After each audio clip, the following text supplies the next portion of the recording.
intense media scrutiny on what a Trump second term would look like. And a lot of these plans that we've reported on and other outlets have reported on are plans that the campaign doesn't deny. Now, I do think the reason there is so much attention around what an expansive second term could look like is not necessarily because Trump's rhetoric is increasing on this. This is really the same language that he's been using since he announced that he was going to run for election last year. But it's because we are 6 weeks away to the Iowa caucuses, and Donald Trump still has a commanding lead in the polls. And that's led a lot of people, Republicans, Democrats, critics, to wonder what exactly would a second Trump administration look like.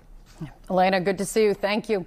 John. All right, with me now is former Obama administration official Van Jones and David Urban, Republican strategist and former Trump campaign advisor. They are both CNN political analysts. And with me here in studio, Van, I want to replay the initial question from Sean Hannity, just so we're all crystal clear. Pretty simple question, brother. Pretty simple question from a guy who, isn't really trying to expose the former president here. Let's listen.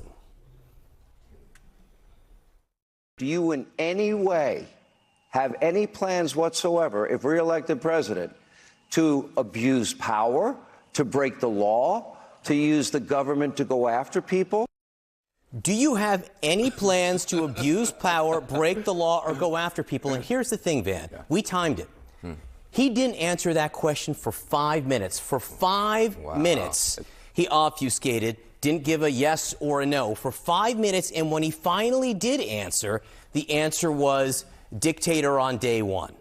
What do you hear there? Well, I mean, in some ways, it's kind of like the guy at Ellis Island. They say, do you advocate supporting overthrowing the government by force or violence? And he goes, violence? Right? This is a very easy question. It's a simple yes or no question.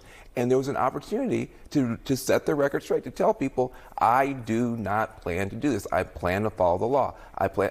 He didn't do it. There's not a single human being on earth that would take more than 5 seconds to answer a question like that the right way. He couldn't get it right in 5 minutes. And David,